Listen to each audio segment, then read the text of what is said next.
derniers jours, il s'observe des camps de sabotage et de vol sur des infrastructures publiques des sociétés comme Obuha et Régie des eaux, où les malfaiteurs détruisent des pots, volent les matériaux de construction de ces derniers, des gabillots, des fils électriques haute et moyenne tension.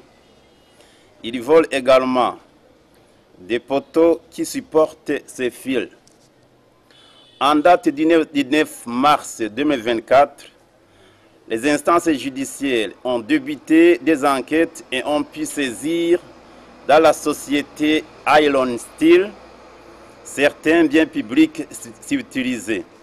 Il a été trouvé dans cette société des preuves que les véhicules usés de l'État ont été vendus en violation de la loi et la société les transforme en fer à béton du moment que l'Office burundais des recettes, OBL, est seul habilité à vendre les biens de l'État.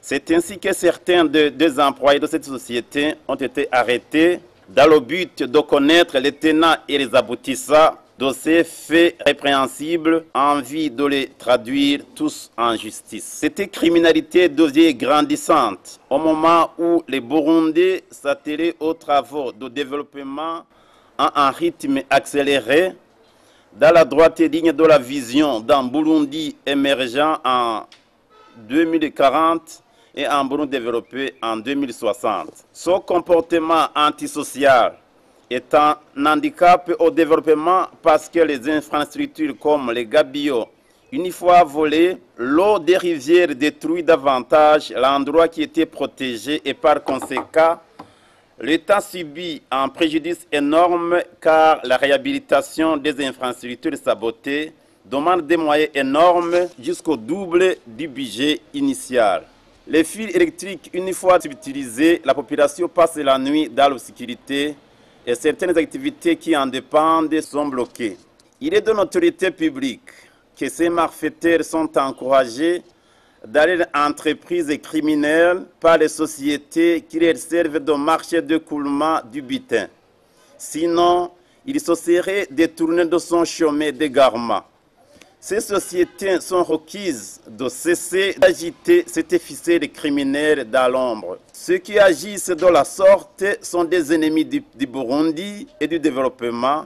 Et pour les combattre, tous les Burundais sont interpellés car la chose publique est vandalisée aux grandes dames de tous. Tous les Burundais doivent veiller à la protection des biens publics sur la base de l'article 69 de la Constitution du Burundi qui stipule que les biens publics sont sacrés et inviolables.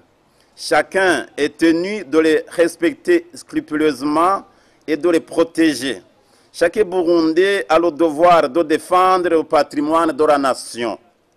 Tout acte de sabotage, de vandalisme, de corruption, de détournement, de dilapidation ou tout autre acte qui porte atteinte aux biens publics est réprimé dans les conditions prévues par la loi.